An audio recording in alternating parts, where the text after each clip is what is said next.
And so, my fellow Americans, ask not what your country can do for you, ask what you can do for your country. Welcome to the Politics, Prepping, and Paranormal Podcast. Flibbity-jibbity nonsense. I thought it was terrific. Not just big, it's yeah. Let's go.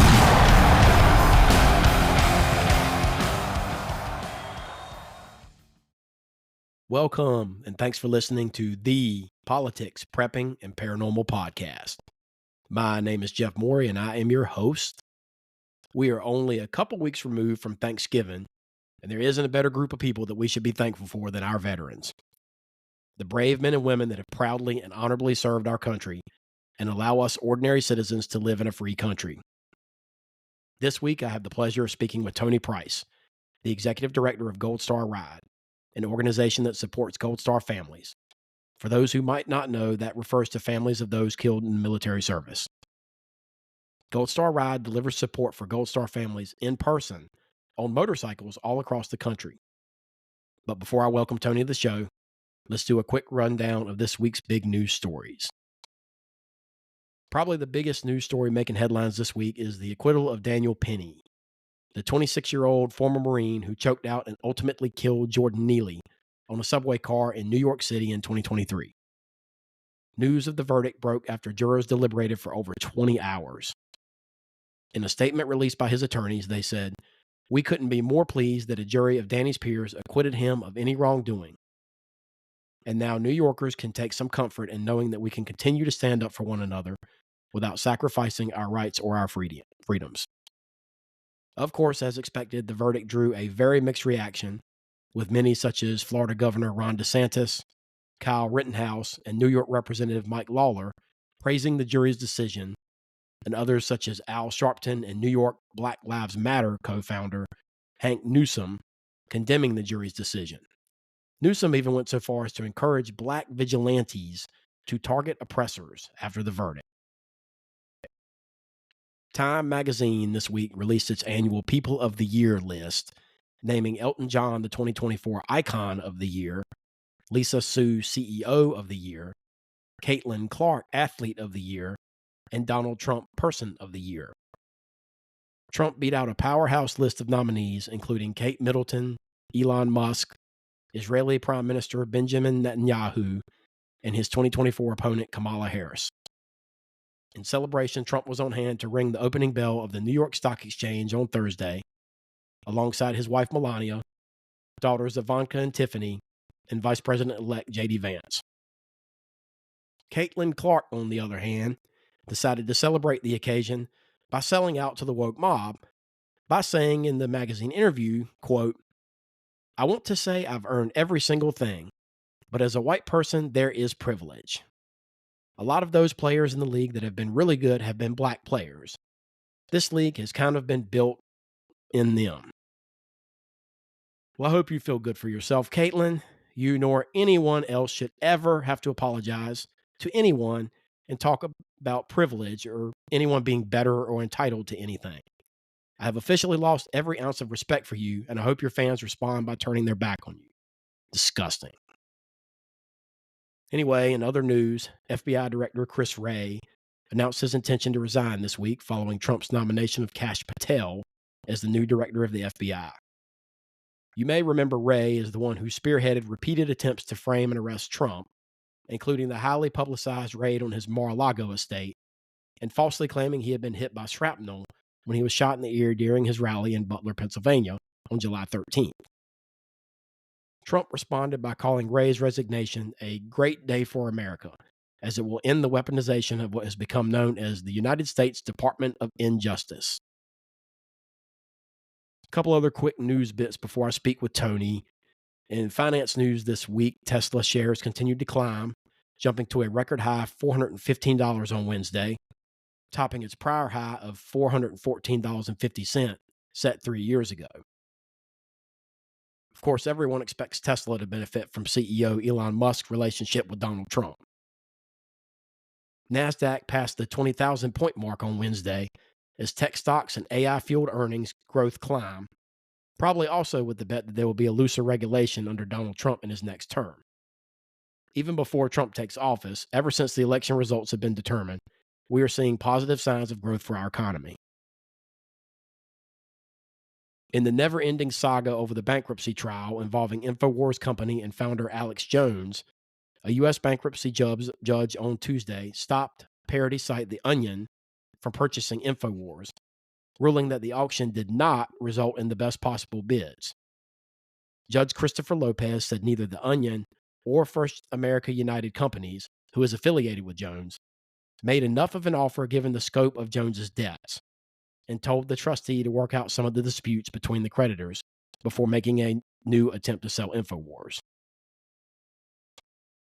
And then my final story of the week, the mystery drone invasion over New Jersey continues with the White House downplaying the issue, with John Kirby, White House spokesman on national security, even telling reporters that government agencies, quote, have not been able to corroborate any of the reported visual sightings of the drones. Really, Kirby? All you have to do is get on social media to watch the videos for yourself. The American people aren't idiots. Well, most of us anyway.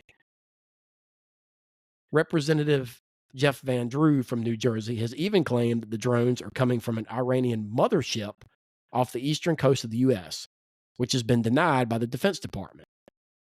Drew claimed that he had heard from high-level sources that Iran was controlling the objects. For those who don't know, this has been going on for a very long time, not just in New Jersey.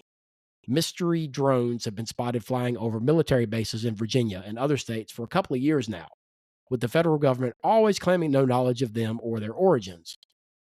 I can tell you with 100% certainty that the government knows way more than they are telling us, and some conspiracy theorists have even suggested this is a planned, coordinated effort to brainwash the public over the whole UAP phenomenon towards some unknown purpose. All right, that's what's going on in our country and around the world this week.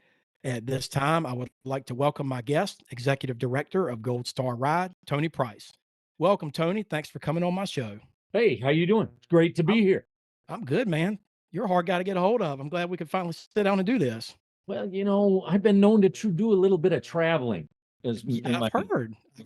When I wear the hat of executive director, I've been known to do a little traveling. I've managed, I'll share with you, in the last 6 years, kind of a long time, but in the last 6 years, I've logged more than 141,000 miles on the motorcycle. That's incredible. Yeah. So and that doesn't even count the RV, the truck, the airplanes, or the cars, or none of that other stuff. That's just motorcycle miles. I've been to so many places in these here United States that if you throw a dart at a map of the United States, I have been within 100 miles of wherever that dart lands. I've been there on the motorcycle. That's fantastic, man. It kind of is, but it kind of leads right into what it is that I do. I mean, you can't just ride around the motorcycle, right? Yeah. Please tell us about what you do. What an amazing organization. Yeah, so we are a 501c3 charity organization, and our job is to take care of the immediate family members of people killed in the military. Those are called Gold Star families, and that's where we get our name, Gold Star Ride Foundation. And like you said, I've crisscrossed this country a number of times. In 6 years, I've been to every one of the lower 48 states at least 4 times each. Wow. And actually, most of them 5 or 6, but I've only been to the state of Washington 4 times. And as soon as I get there, next time I get there, then I get to say 5 times. But I've only been to Washington 4 times. So, 141,000 miles all over the country. I have personally met with 539 Gold Star families. Wow. That's awesome, man. I understand you're a veteran too, right? Yeah, that's what we do. Yeah, I'm a vet. And can you tell us about your service today? I wanted to dress up for your show. I'm wearing a collar today, so you can't see my little token squid badge there. Right. That was my Navy rank. That's my little 2 chevron crow. So how many years did you serve? 4 active and 4 inactive. And this little thing here says I was a 2nd class petty officer. I got you. Yeah, my dad and granddad both served. So military family, man, I just can't speak enough about how grateful we are for for our veterans and the sacrifice that they've done for our country. I mean, this is a great thing you guys are doing. It really is. I know you can't do this by yourself. So, who's some of the folks that help you with your organization, like some of your go-to guys? Well, we've got a lot of unpaid volunteers. We got a lot of people who come and help us in the heat of the moment at the time that we're doing something in particular, and then they drop off and they don't help us anymore. What that means is I'm coming to you live today from Minneapolis, Minnesota. And let's not talk too much about how blue the state of Minnesota is. Shirt today, but there's red underneath. We always got to wear red. Right. We wear red to remember everyone deployed. Okay, it doesn't have anything to do with politics. We just remember everyone deployed. And I forgot where I was going. Oh yeah, so I'm in Minnesota, and you are in, where are you? I'm in Tennessee. I'm in East Tennessee. Oh, I The love great East state of East Tennessee. I was Great just- red state of East Tennessee, I might add. I rode Deep, through Tennessee. deep red state. I rode through Tennessee in October. In Awesome. October this year, I rode through Tennessee.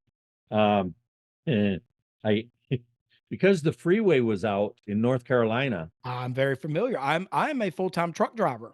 Uh, And I've traveled that road quite a bit, and I had a buddy that was trapped in the middle of all that and had to stay overnight, and actually had to sleep on the interstate and had to convoy back with a bunch of troopers down a bunch of mountain roads and a full-size semi with 2 trailers. So yeah, it was a big thing around here.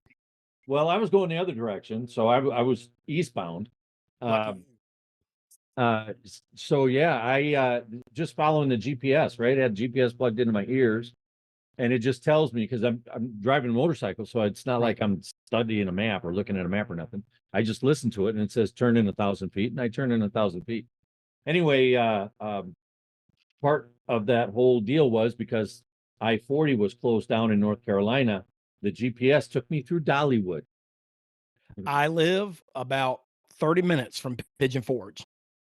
Is that right? I'm in a town called Seymour, just outside of Pigeon Forge. That's where I'm based out of. Yeah. So I think I rode right through there.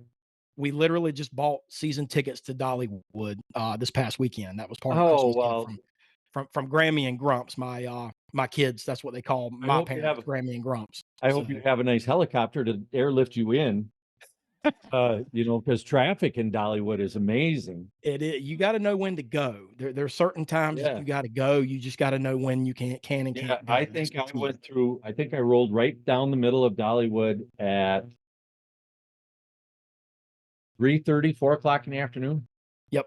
And it was, my foot was on the ground more than my wheels were rolling. It was. Yeah. That's about crazy. right. It's like that most of the year. You get your breaks here and there. When school's in, like winter break's a good time to go. There's just certain times you have to catch it right. You have to know how and when to catch it right is the key. Well, I agree that must be the case. And I will also concede that I don't know when that is. Yeah. Well, anytime you want to come back through, just hit me up and I will let you know. I'll let you know how the traffic is and how it is. And I think we get some guest passes. We would be honored to take you with us and have you check it out if you want to come. I can't wait to ride on your helicopter. I believe the next, that was a ride to get my motorcycle into the south. Yeah, up here in Minnesota, today we had an unusually warm day, but 2 days ago, the high temperature was like 11. Yeah, we're in the 20s. We've been in the 20s here a lot. It's been so that's not really where you want to ride motorcycles. No. So for wintertime, I park the motorcycle in Florida and I ride through the southern states in Florida, or not in Florida, in winter. So here in 2 weeks, I'm going to head down to Florida and I'll saddle up and I'll take care of the Gold Star families that we have in Florida in the month of December. And then I think January, I'll go back down there and get back on it. And I'll be headed toward the West Coast. So I'll go right along the Gulf of Mexico, right through southern Texas, all the way through Phoenix, Yuma, and into San Diego and parts of Southern California and stuff like that. As a rule, we do that stuff in January and February. And then we go back. So we park the motorcycle again in Florida. And then the first week in April, that's when we're starting to bring things back up to Minnesota so we can do our staging from up here. I'll fly down to Florida again, get on that motorcycle, take care of more Gold Star families through the Florida Panhandle and into Texas, and then shoot straight north. I got you. So through Nebraska and Kansas, Missouri, and Iowa, wherever the Gold Stars take us. Last year we do did you have a schedule? Is there a schedule that you guys follow as we get closer, we put a schedule together. But the bottom line is that when it's time for us to visit with the Gold Star family, we don't have a there's no end time. It's not rigidly timed. We're not out of there in 7 minutes. We're Right. going to sit down and we're going to hang out with that family until it just feels like it's time to go. Hey, that's great. And yeah, and sometimes it works out well an amazing amount of time.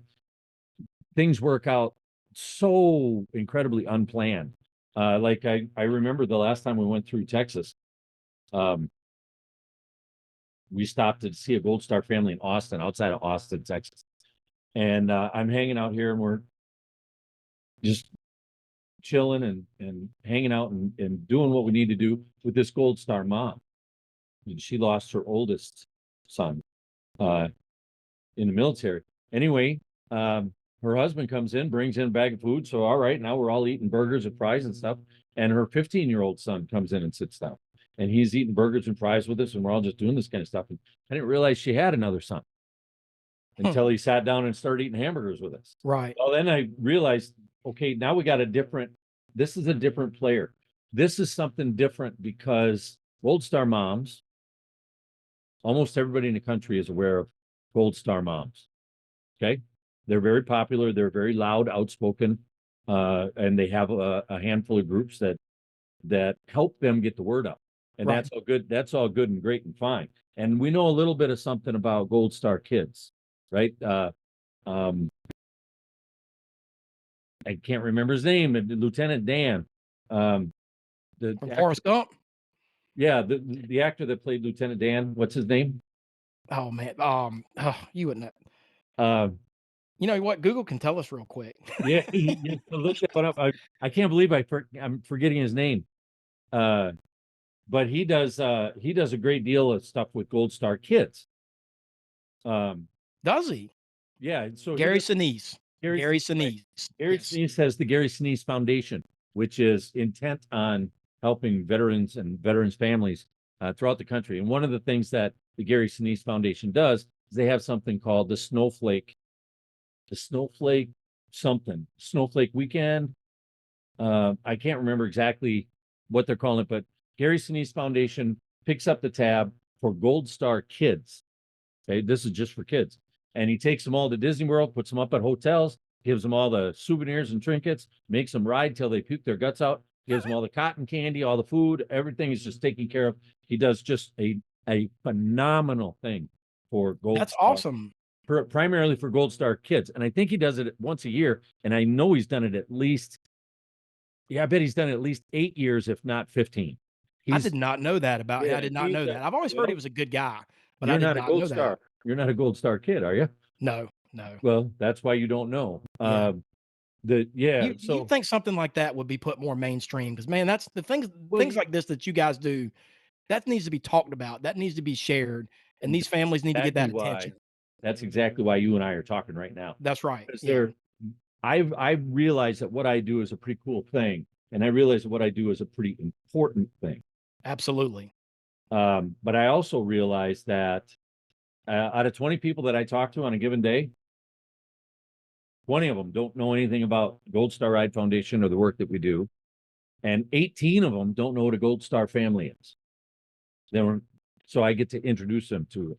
So, right. And on any given day, I talk to at least 20 people.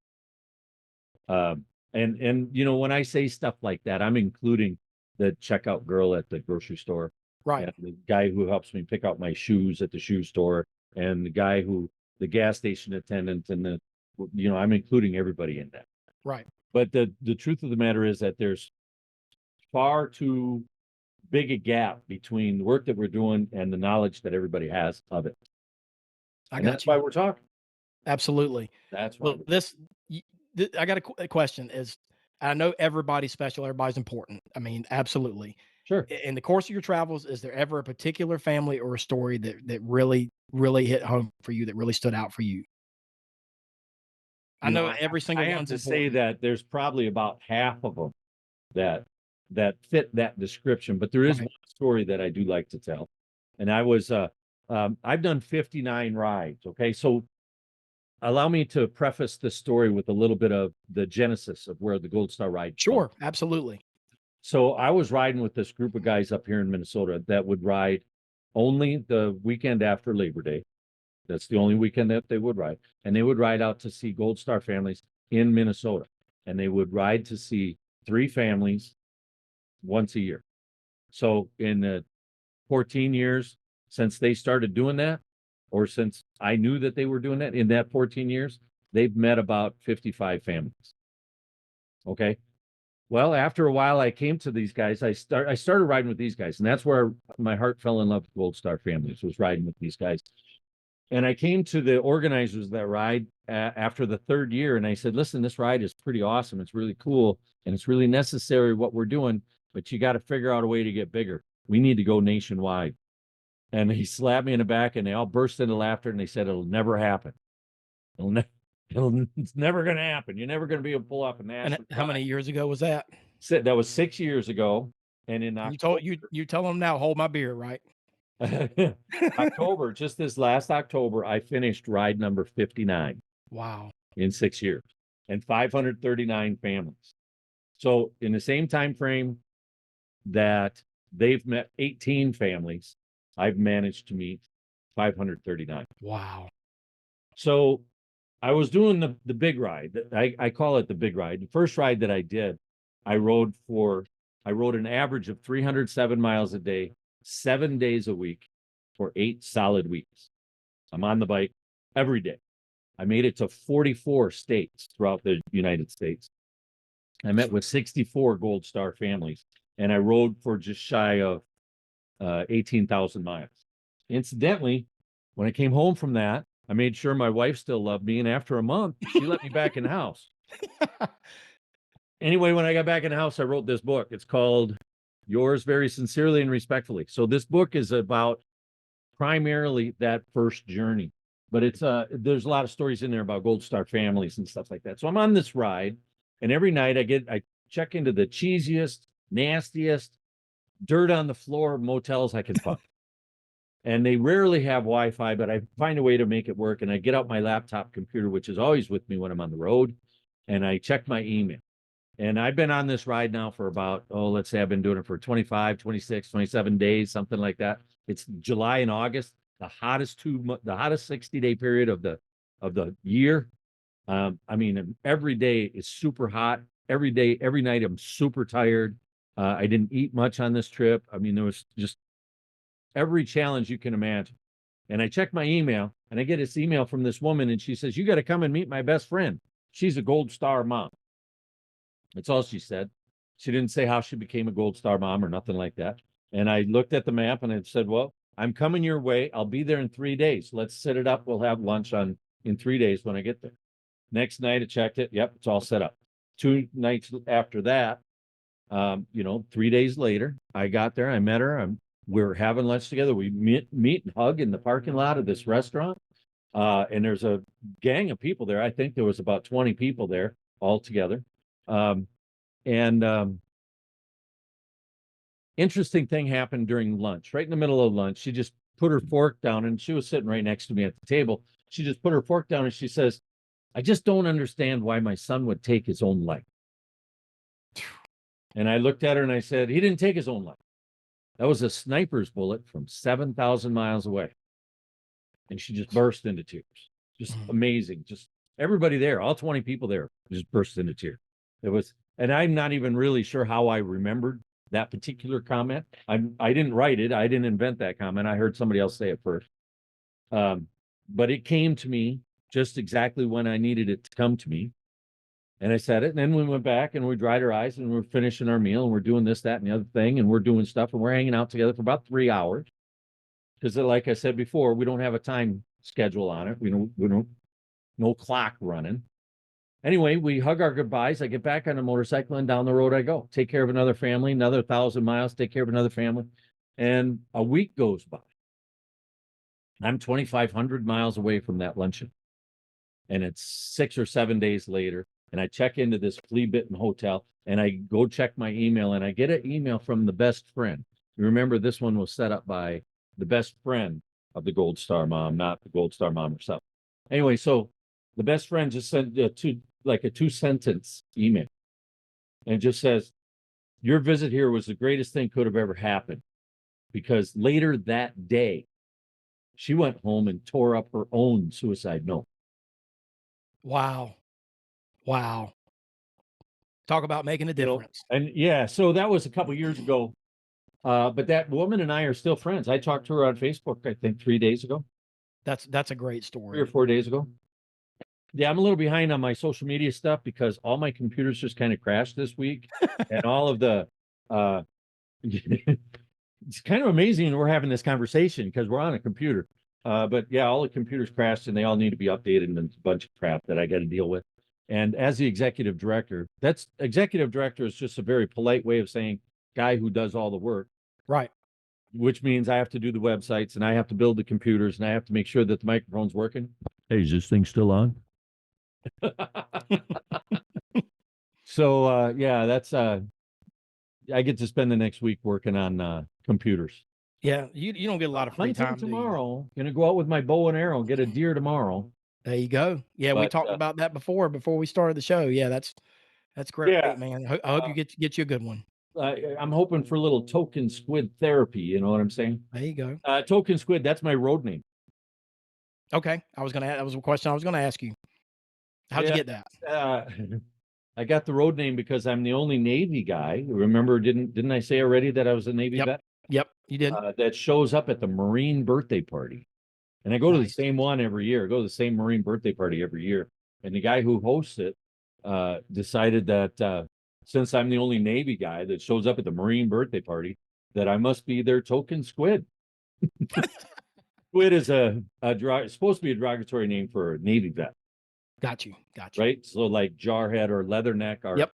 terms for Marines. Squid is a Navy term. Yeah, So, I've heard the squid part. I just didn't know where the token. I didn't know. Didn't yeah, really that's put where it the together. token came from. So okay, makes That's- perfect. You know what? That reminds me of another little story in where the heck was it? Florida, Jacksonville, Florida.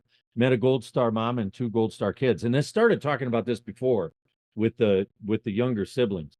But this Gold Star mom had 2 kids. The daughter was, I think, 8 or 9 years old when I met him, and the son was 5 or 6 years old when I met him. And their dad had died in the Navy, so he was, and as a matter of fact, he was a second-class petty officer, just like me. And this 6-year-old kid, we're getting to be friends and stuff. We're talking back and forth. He said, "Hey, I want a patch like that for my vest." I said, "Well, this token squid, you want to be a token squid?"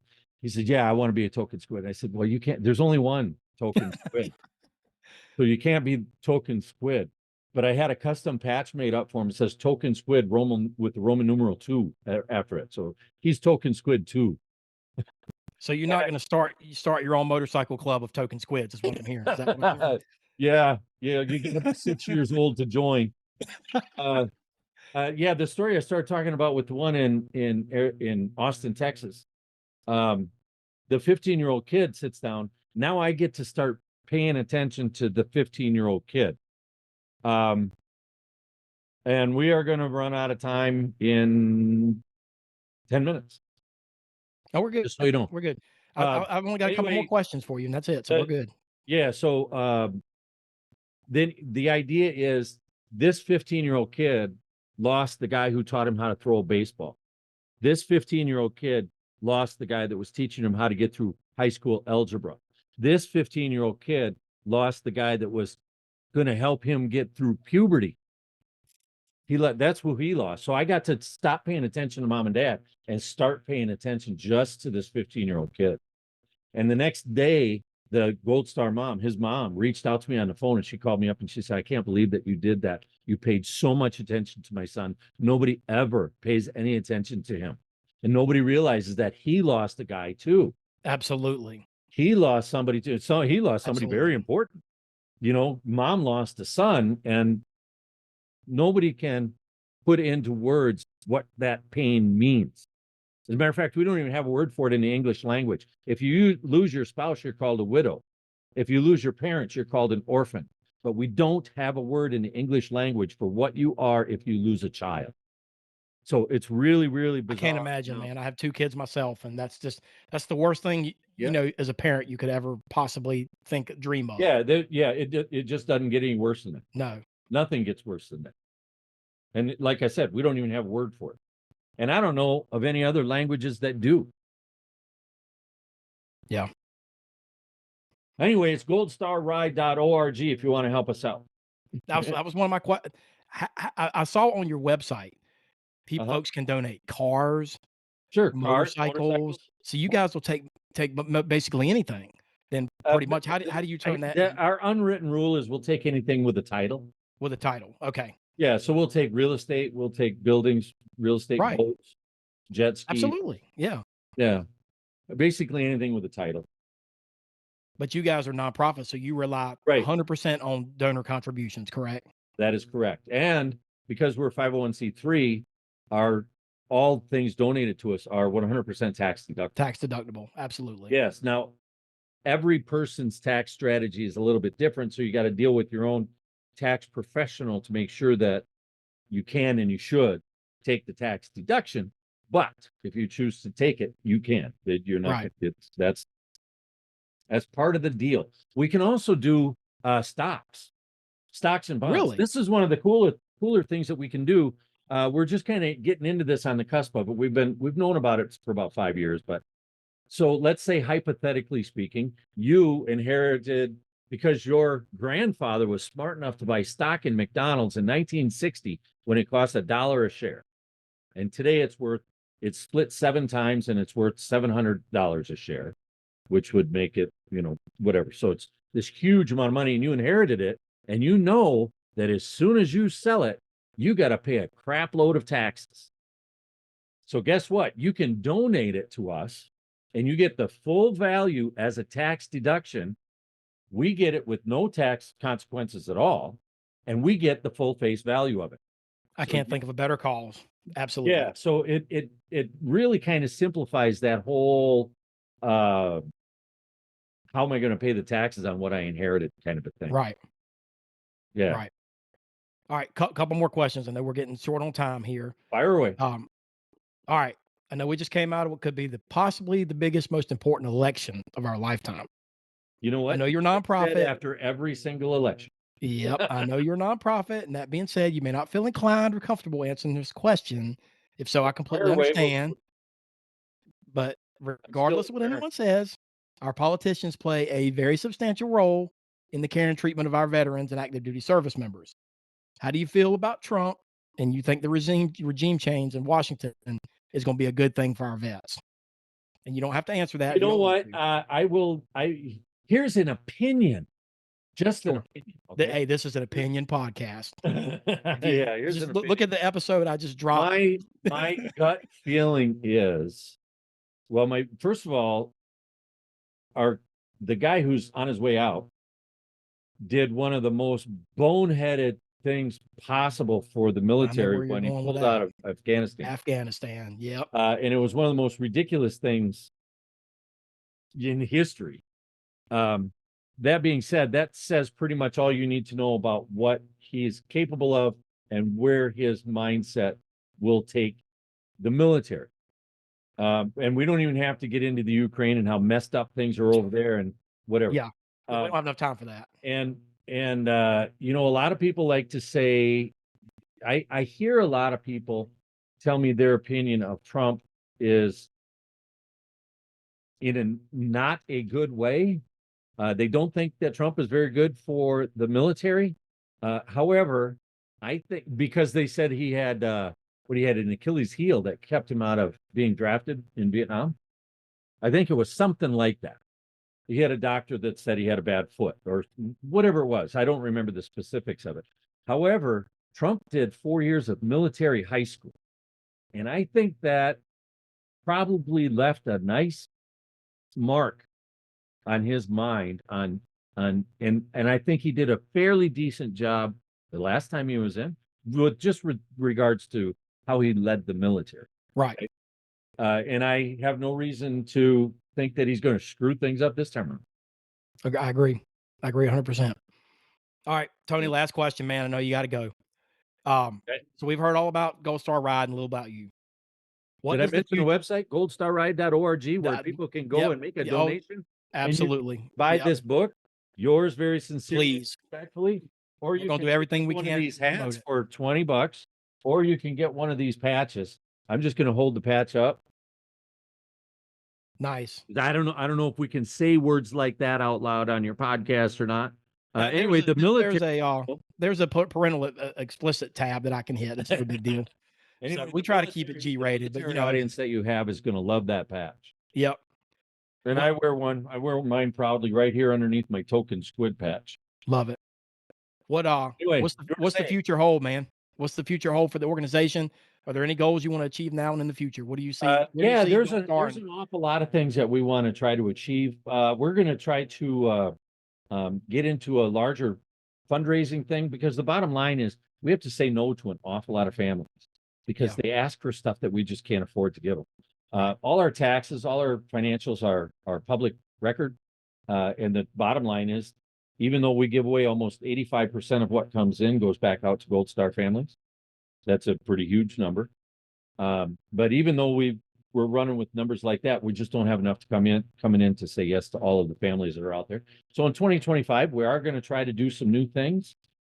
We've started to work with the legal minds to see how we can take a specific set of donations and turn it into a movie making adventure, thinking that if we do it just right, maybe we can make a couple $1 million. Hey, that's a great idea. So if you're interested in learning more about that, I'll be more than happy to have a private conveation with any of your listeners about that. We're going to keep on selling these patches. We're going to keep on selling books. By the way, I have the outline is written for the sequel. So there will be a sequel to that book. I mean, after all, I wrote that book after 64 families, and we're now up to 539. Yeah, a whole lot of new stories. A lot of new stories. That's awesome, man. That's awesome. We're going to keep after that. That's great. Man, I appreciate you taking the time to talk to me. I know you got so much going on. We've been chatting for 2 weeks about you getting on. I know you're so busy. I'm really grateful for you taking the time, and what you guys are doing is awesome, man. What a great organization. Again, I'm really glad that we got it put together so we could get this time together, and definitely really enjoyed being with you. Thanks, man. I hope you get a good deer tomorrow, bub. Hopefully that'll work out. That'll just be perfect. Yep. Hey, Tony, thanks, man. I appreciate you coming on the show. Have a great rest of your week, bud. Peace. Well, Tony, it was an absolute pleasure talking with you.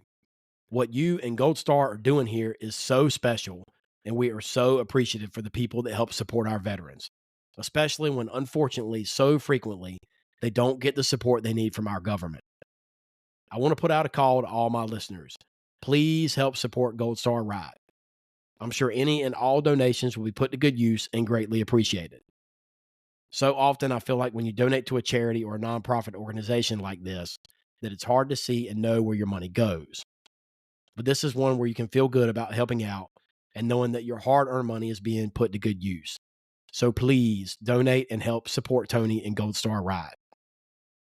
Thanks for listening to my show. Please remember to like and follow the show on social media, Facebook, X, Truth Social, or you can email me at thepppodcast@yahoo.com. And please share so we can get the word out about Gold Star Ride and help Tony in this great cause. Thanks for listening. Thank you for listening to the Politics, Prepping, and Paranormal Podcast.